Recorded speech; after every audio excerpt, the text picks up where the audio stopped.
ताबूत सकीना जब हजरत दाऊद अलैहिस्सलाम के पास था तो आपने अल्लाह के हुक्म से एक महल तैयार करने का हुक्म दिया ताकि ताबूत सकीना को उस महल के अंदर हिफाजत से रख दिया जाए।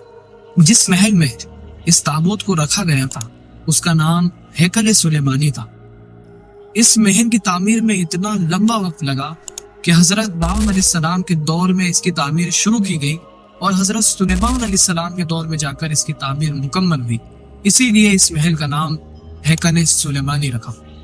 इसके बाद एक कौम आई जो बेबीलोन की रहने वाली थी। उसने हैकल सुलेमानी को खाक में मिला दिया। इसराइली यहूदियों ने उसी जगह पर उसी शक्ल का दूसरा हैकल बनाया जिसे उन्होंने सेकंड सोलोमन टेम्पल कहा। कुछ वक्त गुजरने के बाद फिर से हैकल सुलेमानी पर हमला हुआ और इस बार रोमन्स ने हमला किया। जो ईसाई थे उन्होंने हैकल सुलेमानी को पूरी तरह खत्म कर दिया और वहां पर अपना चर्च बना लिया। फिर एक लंबा वक्त गुजरने के बाद हजरत उमर रज़ी अल्लाह तआला अन्हु ने फलस्तीन को अपने कब्जे में लिया और उस जगह का दौरा किया और हैकल सुलेमानी को तलाश करने की कोशिश की, लेकिन आपको हैकल सुलेमानी नहीं मिला।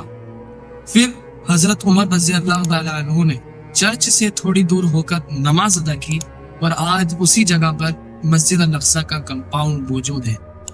आज यहूदी ये दावा करते हैं कि मस्जिद अल-अक़सा का ताल्लुक उनसे है और मुसलमान ये दावा करते हैं कि मस्जिद अल-अक़सा का ताल्लुक हमसे है और पूरी मस्जिद अल-अक़सा हमारी है।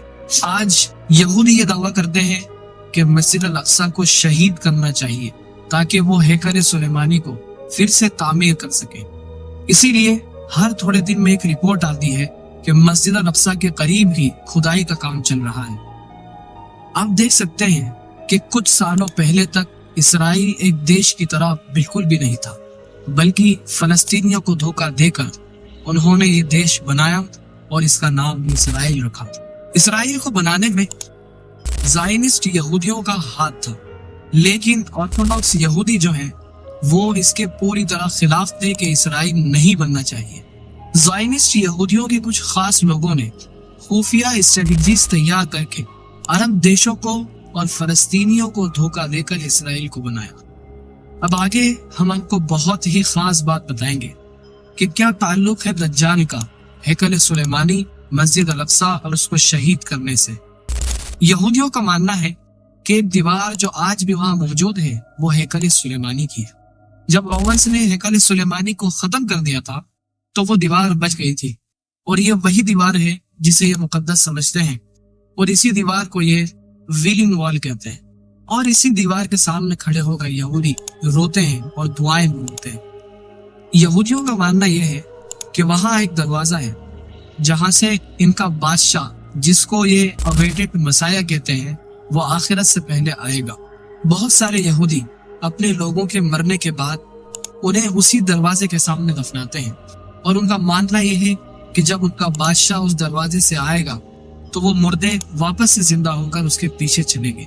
उस बादशाह को ईसाई कहते हैं एंटी क्राइस्ट और मुसलमान उसे कहते हैं दज्जाल।